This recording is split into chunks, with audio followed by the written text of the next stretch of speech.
Welcome. Today we're going to tell you a story. And it's one that honestly sounds like it's straight out of a thriller movie. It really does. It's this perplexing tale about a young man, a locked room, really, and a disappearance that it captivated an entire nation. Absolutely. Imagine a mystery, right? Yeah. But one that unfolds not with detectives and fingerprints, but with ancient symbols, philosophy texts, and this almost unbelievable transformation of someone's bedroom. It's quite something. Our subject is Bruno Borges. He was a 24-year-old philosophy student from Brazil. And on March 27th, 2017, Bruno just vanished. Completely gone. And he left behind a room unlike anything anyone had ever seen before. So picture this. Bruno's parents, they get back home after being away for about a month. They're expecting, to see their son. Naturally. Instead, he's gone. But what they do find is, honestly, much more shocking than just an empty house. His bedroom, a space that was, totally ordinary before. He had been utterly transformed. Completely changed. Every single inch. I mean, from the floor to the ceiling, meticulously covered in these strange characters, intricate diagrams, enigmatic symbols. Wow. And before all this, before the writing went up, the room had been completely gutted, painted pristine white, like a blank canvas for this huge project. A massive undertaking. And it wasn't just the walls. Scattered around the room, they found 14 handwritten manuscripts. They were encoded, numbered with Roman numerals. Right. And the belief was these were the texts that were copied onto the walls, like he transcribed his own secret library all over the room. Yeah. But the weirdness, the sheer scale of the strangeness, it didn't stop there. No. Amidst all that swirling text and the cryptic diagrams, they found these striking images. The one that really grabbed the media's attention immediately was this painting, a life-size painting of Bruno himself standing next to an alien. An alien. Yeah, an alien. Both of them draped in these dark, flowing cloaks. Okay. And maybe the most prominent thing, standing like this silent guard in the middle of the room, a full-size statue. Statue. Of the philosopher Giordano Bruno. Giordano Bruno. Right. So this discovery, combined with Bruno just being gone, it instantly sparked this media frenzy, wildfire of speculation online. Oh, Beth. Theories just exploded. Yeah. Everything from, secret societies, elaborate performance art to, stuff that was way more out there. Extraterrestrial involvement, maybe? People's imaginations ran wild. His family, they were baffled, of course, but they described Bruno as incredibly smart. A huge reader, like 15 books a month sometimes. Loved writing. But there was this unsettling detail from his siblings. While the parents were away, Bruno had apparently locked himself in his room.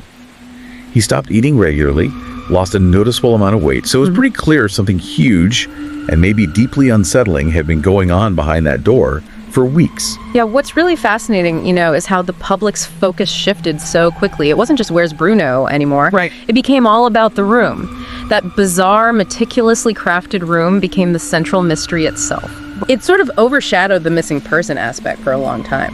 The room itself was the story everyone wanted to decode. Totally. Yeah. So as the world is staring at these pictures, the big question was, what did all that stuff mean? The symbols, the writing. Right, the code. Well, it turns out the codes he used, they weren't super complex, often just simple substitution ciphers, that kind of thing. Okay. And once people started translating this dense, swirling text, the main theme became really clear. Philosophy. His major. Makes sense. Exactly, his major. And this brings us right to that statue, to Giordano Bruno. This historical figure? Yes. He was an Italian philosopher, mathematician, poet, cosmological theorist, lived in the late 1500s. A Renaissance man. Pretty much. But tragically, he was executed in Rome, February 17th, 1600. Charges of blasphemy and heresy by the Roman Inquisition. A dangerous time to have radical ideas. Extremely. And what's really compelling about Giordano Bruno and why the connection to our Bruno Borges is so strong is his belief, which was radical then, in an infinite universe.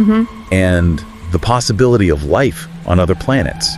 Ideas that basically got him killed by the church. He was centuries ahead of his time, really. Definitely controversial for the 16th century. Massively. And this is where the connection to Bruno Borges gets, almost unnerving. Giordano Bruno was one of Bruno Borges' absolute favorites, maybe even an obsession. Okay. Beyond just the shared name, which is quite a coincidence, some people even thought they looked alike, a striking resemblance. Really? Yeah. And that painting, with Bruno and the alien and cloaks, It seems directly inspired by Giordano Bruno. He was often depicted wearing a cloak himself. Ah, the cloaks. And like we said, he believed in extraterrestrial life. It's important, though, the aliens were maybe secondary. Focus was elsewhere. Yeah, the real core, the heart of this whole project seemed to be Giordano's work, his philosophy, his legacy, these bigger ideas about the universe and truth. So it's less about little green men and more about cosmology and philosophy. What's insightful there is how Bruno really built this whole narrative. Whether you think it's genuine or staged, it's built around this historical figure, these deep philosophical ideas. It wasn't just random. No, definitely not random. It gives the whole thing depth. And thinking about those symbols on the floor, people first jump to conclusions, right? Satanic, Illuminati. Yeah, that was all over the place. But they actually have roots in alchemy, which, back in Giordano Bruno's time, often crossed paths with philosophy, mysticism, early science. Alchemy, right, like turning lead into gold. Well, yes, but often more as a metaphor for spiritual transformation, enlightenment. Finding the Philosopher's Stone wasn't just about wealth, it was about wisdom. Okay, I see. So Bruno's room, seen that way, wasn't just a collection of weird stuff. It was more like a shrine. A carefully built story dedicated to Giordano Bruno and his ideas, with all these seemingly esoteric bits actually fitting into this philosophical, alchemical theme of discovery and change. A shrine. That makes a strange kind of sense, actually.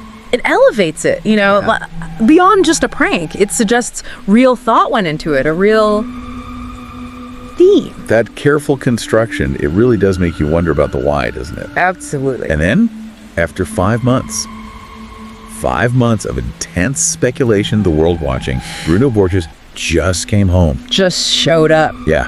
No big reveal, no dramatic story about being kidnapped, no big explanation right away. He just appeared. Wow. Anticlimactic in a way. In a way, yeah. The media, of course, went nuts again. Everyone expected answers, what happened, why the room. Of course. But that's not quite what they got. When Bruno finally did speak, he admitted he left on his own for what he called a soul search, a journey to find the meaning of life. A soul search. He even gave this quote to G1, which is a major Brazilian news outlet. He said, and I'm quoting here, "I was aware that the Philosopher's Stone was within the dark land, so I went after entry that dark land to find it. Just as the hero enters the cave to slay a dragon, and Jonah has entered a whale. So if I dive into the sea of the unconscious to rescue me." Okay, yeah. That's quite a statement. Very metaphorical. Incredibly metaphorical, right? Yeah. The Philosopher's Stone, again, that symbol of enlightenment, going into the dark land, the sea of the unconscious. He's framing his disappearance as this deep, symbolic, almost heroic quest. An internal journey presented very dramatically. Exactly, like an act of internal alchemy, like you said before. Yeah. And as more details started coming out about his time away and how he prepared this whole thing, it just got stranger. Oh. Like that statue of Giordano Bruno, it wasn't just bought somewhere. It was custom made by an 83-year-old man. And this man was reportedly certain that Bruno was the philosopher reincarnated, destined to complete the work he'd started hundreds of years ago. Whoa. Okay. That adds a layer, a big layer. Doesn't it? Yeah. And then there's more. A Reddit post pulling from local media said that on the day Bruno left, he walked out with just a backpack and a hard drive. But then, only about a kilometer away, he took a taxi to a motel right next to this heavily wooded area, apparently known for bonfires, gatherings, that sort of thing. A specific location. Yeah. And adding to that, a witness claimed they got an invitation to some kind of ritual in those exact woods around the time he vanished. A ritual. Okay, this keeps getting weirder. Right. And the cloaks from the painting. Yeah. A local dressmaker was commissioned by Bruno to make 3 identical cloaks, just like the ones Giordano Bruno was depicted in. 3 cloaks, so not just for himself. Apparently not. And maybe the biggest hit to the whole lone genius idea. Yeah. An unnamed friend admitted they were there during the almost month-long period Bruno created the room. Ah, so he had help. Definitely had help. This friend confirmed he stopped eating, lost weight, and that Bruno wasn't working alone. Right, so it's clear this wasn't just some spontaneous thing he did by himself. The statue, the cloaks, the help, it all points to careful planning. Meticulous planning. And, a network of people involved, whether they fully knew what was going on or not. So this raises a pretty important question. How did the authorities react to all this, especially with all the public attention? Well, the turning point apparently came in June 2017. Bruno was still missing at this point. Okay. A friend of his got into some unrelated legal trouble. And during that investigation, the police searched the friend's place. And they found something. They found contracts. Contracts detailing how profits would be split from the potential sale of one of Bruno's encoded books. It involved Bruno's cousin, too. Contracts. Before he even came back. Exactly. So at that point, even before Bruno reappeared, the police basically concluded this probably wasn't a kidnapping or anything like that. They figured it was a stunt. Yeah, the assumption became that the whole thing was likely, quote, a hoax set in place to get rich quick. The discovery of those contracts really shifted the official view. Missing person case became suspected marketing ploy. Wow. Finding those contracts really does pull the curtain back, doesn't it? It certainly changes the perspective. So today, the main view, the sort of prevailing theory, is that the whole Bruno Borges story is basically a simple hoax, or maybe a desperate attempt by an unknown writer to get famous, maybe make some money. That's the common explanation now, yeah. But even if you accept that, there are some of these weird bits, these unanswered questions that don't quite fit neatly. Like what? Well, like what about everyone else? All the people involved in setting this up? Did his other friends, the statue maker, the dressmaker, did they know it was a stunt? Even if they weren't getting a cut? Good point. How much did they know? And what about his parents? His siblings? Were they really completely unaware of the financial side, the contracts? Or were they maybe playing along with the whole drama? The disappearance itself felt so calculated, designed for maximum impact. It's hard to know how far the performance extended. Exactly. Yeah. So if we put the simple hoax label aside for just a second, you're kind of left with two main possibilities, maybe more nuanced ones. Okay. One, Bruno is just incredibly intensely dedicated to this marketing stunt. Like, he planned this elaborate deception and he's sticking to it with amazing discipline. Possible. Requires serious commitment. Or two, and this is where it gets more psychological, maybe he is genuinely obsessed with Giordano Bruno, to the point where he's based his whole identity, his life's work, on him.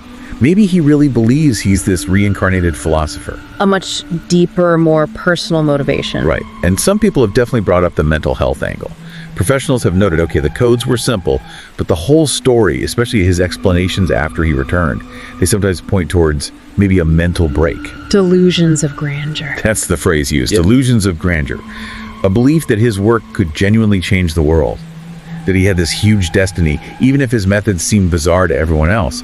His explanations often just didn't quite track in a normal way. Hinting at maybe a different perception of reality. Yeah. What's really fascinating here is how the narrative itself keeps shifting. It transforms, just like that alchemy Bruno seems so interested in. That's a good way to put it.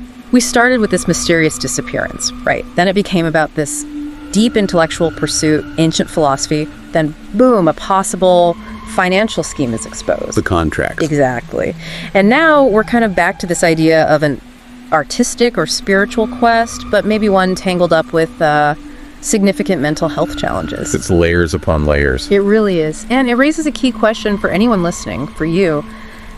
How do you sift through all these conflicting pieces of information? How do you decide what feels true?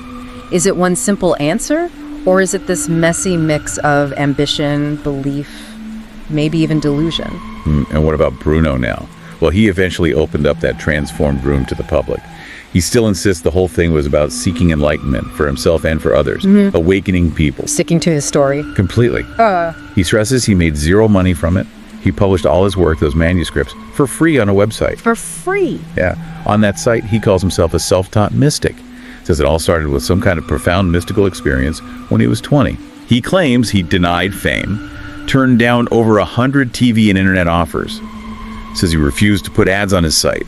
He even turned down offers up to like $50,000. Wow. If true, that pushes back against the get-rich-quick idea. It does. He specifically says he's currently trying to prove in court that he made no profit. Calls the idea of getting rich or famous from philosophy an absurdity preached by sensationalist media. He believes true art, his work, must be produced in order to awaken people. So he's doubling down on the artistic spiritual mission. Seems like it. Which leaves us and you with this really compelling, kind of unsettling question to think about. What do you think? Yeah. Is Bruno Borges a really clever con man? Is he someone suffering a serious mental break? Or is he just a very, very eccentric artist whose methods we just don't understand? It's not an easy call. Not at all. We'll leave that decision to you. It just highlights, I think, the incredible complexity of the human story that's often hidden behind those big, splashy headlines. Definitely. It's a story that really makes you question reality, doesn't it? It certainly does. Well, we hope you found this story as compelling and as intriguing as we did. Hope it gave you some things to chew on.